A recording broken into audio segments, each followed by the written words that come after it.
Hello, welcome to the Night Radio and Television Station. Here comes the latest updates.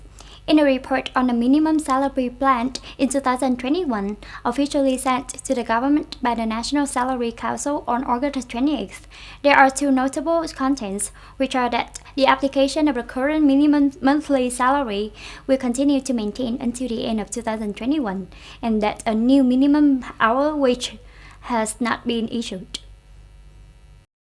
The plan outlines a clear and stable policy direction for businesses to actively arrange and stabilize production and business and ensure jobs for workers in the context of the domestic and world economies heavily affected by the COVID-19 pandemic, contributing to the attraction of foreign investment, especially in the context of trade conflicts between major countries. The plan shows the sympathy and the fulfillment of the responsibility of employees, enterprises, and the state in ensuring the lives of workers according to the government's resolution.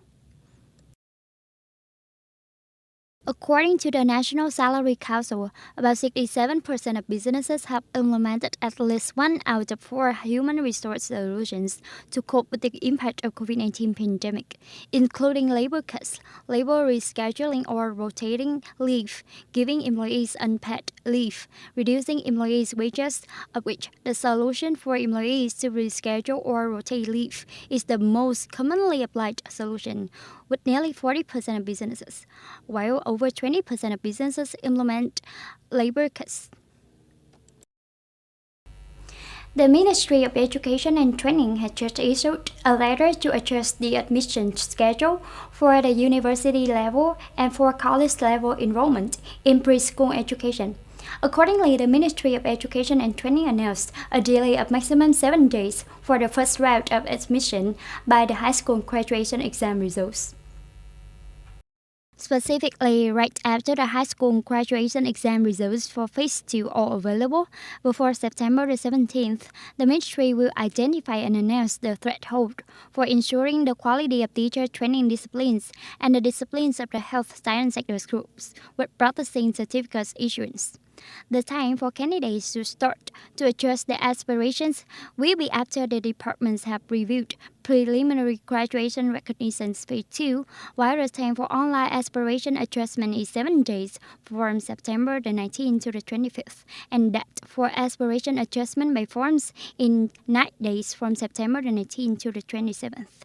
In order to unify the admission work and the filtering of fake aspiration in the whole system, the department decided to adjust the time point for fake aspiration filtering to make it synchronized with aspiration adjustment of candidates in Phase 2. Compared to the original plan, the time to adjust candidates' aspirations for the first phase will be a delay of 6 days. Governments are still promulgating and maintaining a number of regulations aimed at preventing the pandemic. However, in some places, these measures face opposition. In Germany, on August the 29th, Berlin police arrested 300 people and dispersed a demonstration against social distancing measures and wearing masks. This demonstration gathered approximately 38,000 people throughout Berlin. Germany deployed about 3,000 police officers to deal with the worst-case scenario, and at least 7 police officers were injured in the demonstration. Similarly, the UK's capital, London, also witnessed a wave of protests. Thousands of people across the UK gathered in Trafalgar Square to protest the restrictions and disagree with the mass injection of COVID-19 vaccination.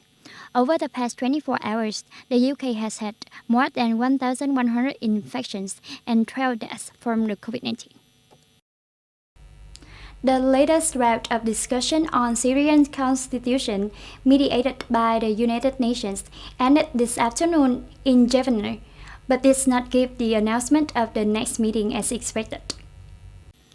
According to the UN Special Envoy for Syria, Geir Pedersen, he is extremely pleased to see that the discussions can be reorganized despite the challenges posed by COVID-19 pandemic. According to him, the common spirit throughout the discussion is respect, and everyone is listening to each other. I have also received a clear message from the side of the co-2 chairman of the Syrian Constitution Committee (SCC) and their members that they wish to continue to meet, he stressed. On the other hand, speaking after the round of discussions, Hadi Ambari, the opposition's co-chair of SCC, said that without a nationwide ceasefire, the political process in Syria would continue to be at a stalemate.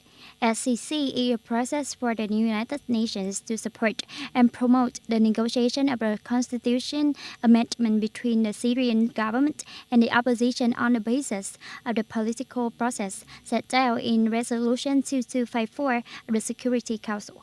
The committee held 2 rounds of discussion last November but has not made any progress. That's the end of the news for today. Thank you for watching and goodbye for now.